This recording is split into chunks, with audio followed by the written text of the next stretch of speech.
What is going on, guys? It's your boy JCutzDaGreat here from AnimeEscape with another Marvel series we're going to start. I know you guys haven't heard from me in a while since My Hero. I did say I was not going to do the last My Hero movie.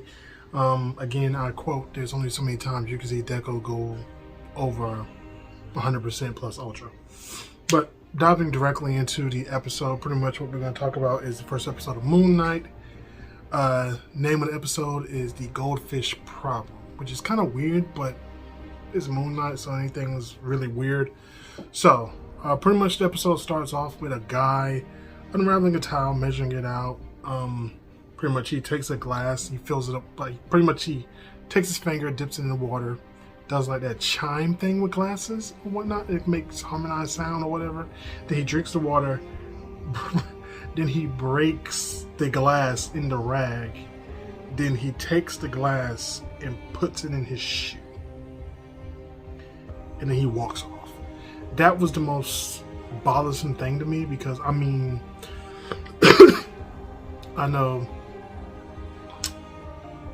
there are some people who do self-punishment like that, like the old times, like when they thought the Lord is like were punishing them or whatnot, so they self-inflict damage, self-inflict harm unto themselves and stuff like that.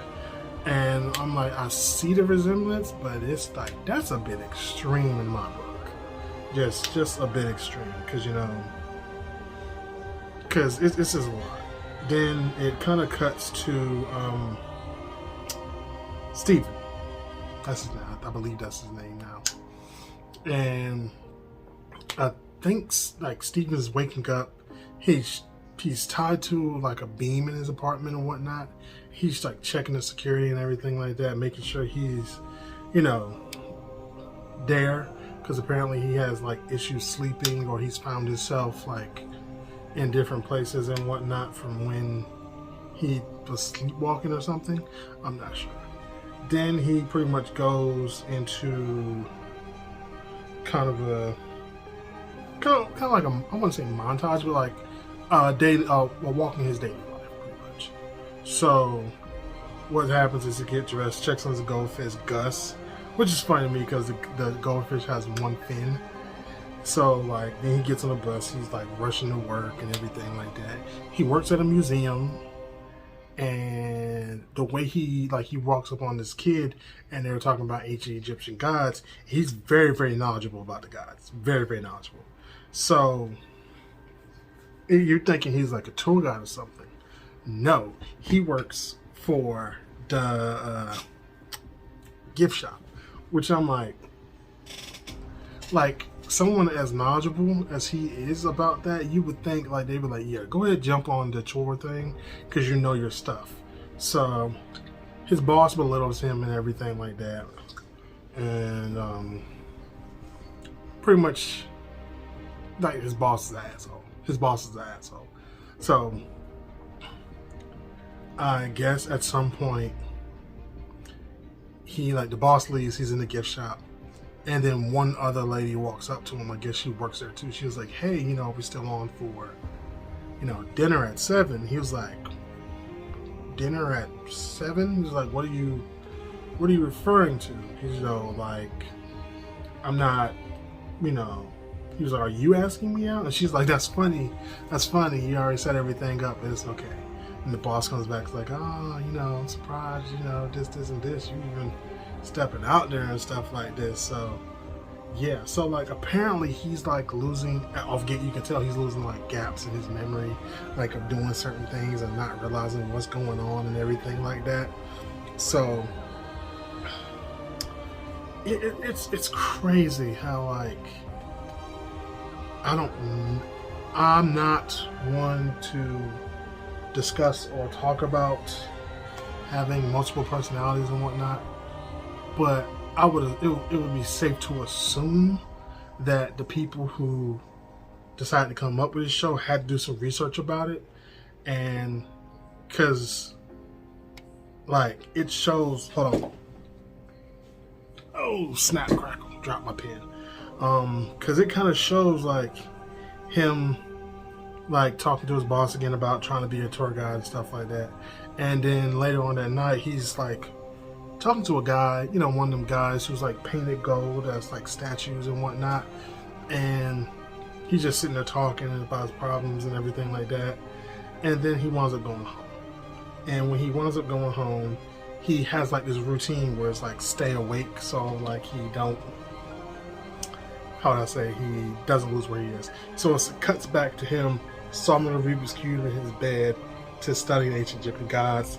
Rubik's Cube, ancient Egyptian gods, Rubik's Cubes, ancient Egyptian gods. Then in a blink, he's like in a field, like a hill, and he's dressed and his jaw's broken, which is like, well, he's like laying down in the field and he gets up, his jaw's broken, and he pops back into place. And all of a sudden, like, you hear this voice, it was like, oh God, the idiot is in charge. I was like, wow, okay. So, like, then, like, he's like hearing these voices and he's like, you know, and they're like, and one of the voices was like, give Mark the body back. And he's like, the body? He's like, give Mark the body back. And it's crazy because like he winds up, I think he winds up spacing out again and then coming back, and like he's looking up at a building, and like it looks like he jumped out the window, and like one guy looked down, he like Steve looks up and was like, and the guy waves down, and they're like, what is he doing? And then like just start shooting at him, so he like runs into town. So the whole time he's running into town, like he's like trying to avoid the people shooting at him and stuff and everything like that. So he finds a scarab in his pocket, and you know, he keeps scarab in his pocket and whatnot. So he disguises himself in the crowd and whatnot. Then he witnesses the same guy who put the glass in his shoes at the very beginning of the episode. He witnesses him come out, and the crowd like is like pretty much like spacing out, like giving him space to move and do anything like that, like he's a messiah or something like that. So one person comes up to him and he judges them. So when he like touches their hand and puts his double-faced alligator cane on his their wrists, that he has a scale tattooed on his arm, and the scale magically just weighs. So when it weighs good, nothing happens. So he did weigh one person's soul and everything was good. There was a guy. Then he weighed a woman's soul and it was bad. And like she was like, I've been good all my life. He's like, I believe you. And then I'm not sure what happened, but it looked like she just like, her life force was drained out of her and everything like that. And it was really, really weird. And I'm like, okay, so that's different. So the gunman who was chasing Steven, they walked up to Ethan Hawke's character, who, that's the guy with the glass in his shoe. I don't really know his name right now, but they say he's somewhere in the crowd, and he says this Egyptian word, and everyone kneels except like Steven, but he like does a delay, and he was like, I recognize you, the mercenary. And he's like, I'm not a mercenary, I just work at a gift shop back in London, I really don't know what I'm doing here, yada yada yada yada. And Ethan Hawke's character's like, give me the scarab, just give me the scarab. And he's like, well, I don't know. And then he's like Steven's trying to give him the scarab, but you hear the voice like, you will give him nothing. And like as he's trying to reach his hand, like snatches back and like closes, and like they're like, give me the scarab, I encourage you to give me the scarab. He's like, I'm trying to, he has to pry his own hands open to give him the scarab, and then like he puts in the other hand and he raises it forward and it just shoots back like that.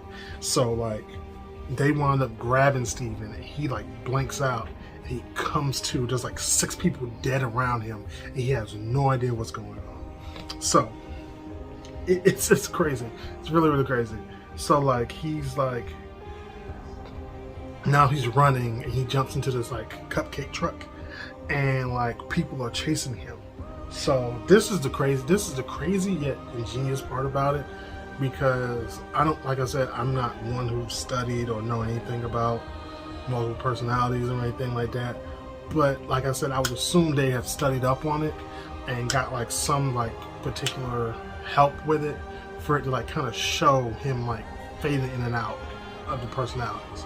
So it's like he's driving the truck, he's trying to get away, this, and this, and like the whole time, like this voice is talking to him, Mark, if he gives up that scarab, I will kill both of you. And you're like, what is happening? It's only one person. So he's being chased. Some guys jump in the van, like one guy managed to jump in a cupcake van, and he has a gun. So Steven like throws cupcake and smashes the cupcake in his face, and then Steven like literally he does like that, and then he comes to. He has a gun in his hand. The guy that was in this car, in the cupcake van with him, is dead. Like a whole bunch of one car flips over. He goes around. He spazzes out again, comes back. He misses hitting an 18-wheeler, but the 18-wheeler turns, kills another bunch of people in another car chasing him. You know, it gets really, really, really, really crazy. Like it was a lot. It was just a whole lot. So after the final time he comes back, the cupcake van just kind of stalls, and the people in the vehicle get around in front of him. But the 18-wheeler on some Final Destination type stuff, the logs finally came down and crashed all the people. Then he wakes up, and he's in his room, and he's like, "Oh my gosh!" Like in his mind, he's like, "It was a dream." He's like, "Okay, cool." So okay, cool. It was a dream. All right, cool. So he's like, "Oh man, that's crazy. You know, it was just a dream. Everything's good. You know, I'm just stressed." He's thinking I'm just stressed. So, you know, he gets up, he eats a bowl of cereal or something like that. Then he notices his fish. His fish has two fins now, which is like one of the weirdest things to notice. A fish is a fish, whether it has two fins or not. But obviously his fish has been that way since he bought it. So he goes to the pet store and he was like, did my fish grow a fin back? And they're like, no, you came here last night demanding for an exchange. And they were like, he was like, what? I wasn't here last night. I wasn't here at all. So he sees this time in the pet store, and then he's like, oh, I got a date. So he goes to the location. It's like a steakhouse they're supposed to go, but technically he's a vegan or whatever. So he goes to the steakhouse and he's waiting. And he finally calls up the girl he's supposed to have a date with, and she was like, "Oh, now you call me." And he's like, "What are you talking about?" She was like, "You stood me up on Friday. Today's Sunday." He was like, Nah, today's Friday. She's like, "No, today's Sunday. Lose my number." So she hangs up. And he's like, I'm so confused. He's like, what happened? And he asked the waiter, he's like, hey, what day is it? He's like, Sunday. And you see he's like, no. And he breaks and he has a steak, which blows my mind. You know, that's a breaking point for a lot of people, because you don't know what you did in those 2 days, especially someone going through his situation. So, excuse me. So he goes, he goes back home because he had bought the chocolates, flowers, all that stuff. He's when he goes home, he's starting to notice stuff. So for some odd reason, one of his tables by the legs has drag marks. So he notices, he's like, I've never drugged this table before over here. So he drags the table over and he looks up and notices one of the panels in the side part of the ceiling is open. So he goes up there, reaches up, and he sees a phone, a plug, and a key. Pretty much a phone charger, phone, and a key. So he's going through the phone, and you see Lila, and it says Dumb Champ or something like that. So he's going through it, and then the call Lila comes in, and she's like, "Oh my gosh, I've been calling you for months. This, and this. I'm trying to find you. What the hell is wrong with you, Mark?" And he was like, "What did you call me?" She was like, "What's with the accent? What's going on? What's happening?" So he's like, "Why does everyone keep calling me Mark?" And the phone call goes silent, and then it hangs up. So after that, like, he start hearing like flashing lights, and well, not hearing flashing lights, but flashing lights keep happening and things like that. And you know, he leaves his apartment. So he leaves his apartment, he gets on the elevator. Now, I like this bit they did. I'm not sure if anyone noticed it, but when he went down, he wound up stopping on the 3rd floor. Now, the 3rd floor, in my mind, the 3rd floor, because it showed the giant number 3, represents the 3 personalities he has. So, that's just me. So, like, he's standing there, he's looking around, you see his reflections, like, moving against what he's doing and everything like that. And next thing you know, he looks down the hallway, and it is a big-ass mummy bird skeleton thing with a staff coming at him full speed, which would horrify anybody. Which would horrify the hell out of anybody. So, the bird thing, the Conchu, technically, that's who it is, Conchu, like, comes at full speed, and like, he's cowering in the corner, and it's like a little old lady just opens the door and everything like that. So,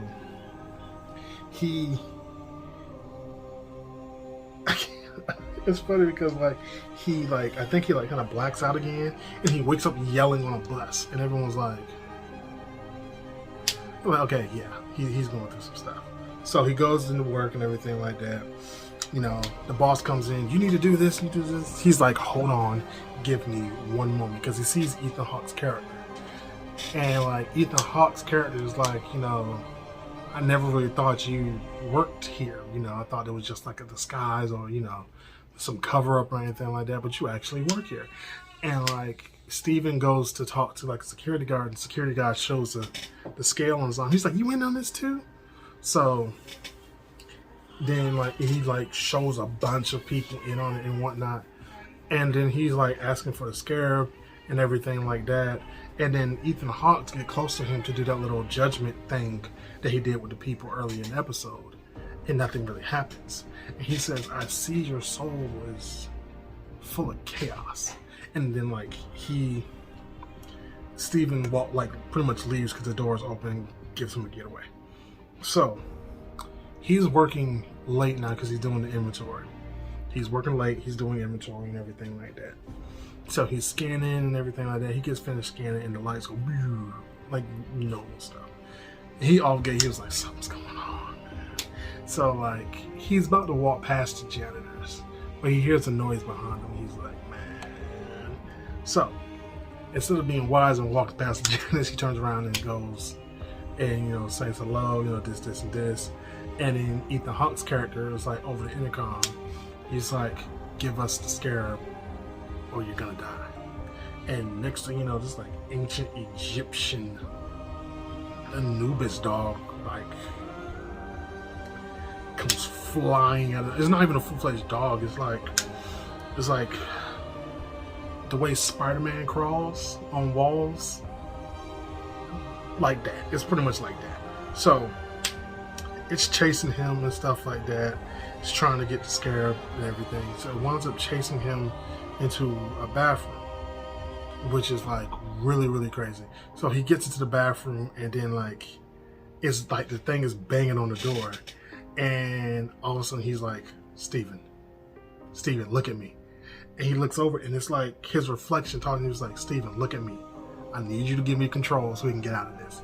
And he was like, this is real. This is on the mind. He's like, Steven, look, give me control so we can get out of this. And he's like, I'm going to die. He's like, Steven, give me control. We're going to get out of this. And like, you see him like, okay. And like, literally like in the background, you see glyphs like start to like light up and engrave on the wall and stuff like that around him.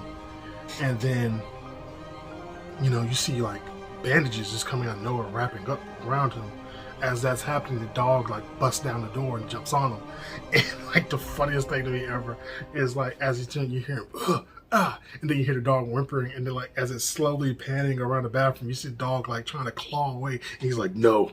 He like snatches him back and beats the living hell out of the dog. Then he turns around and we get a full look at the Moonknight costume, and then he walks to the camera and the episode ends. It's pretty dope. I'm interested. I'm very interested in it. I'm actually, how would you say, want to know about Ethan Hawke's character more, because I don't remember looking at a name or anything like that. Because I watch it with subtitles, so I can hear the names and stuff or see the names. But I didn't see a name. I didn't see a name or anything like that. But yeah, man, the episode was dope. I loved it, especially for like Moonknight. This character, this is a different step from Marvel, because normally, they play, or pretty much they do people that they know they're gonna get a lot of views off of. But yeah, thank you guys for watching. Thank you guys for staying tuned. Stay true, stay savage, people, and I'm out. Bye.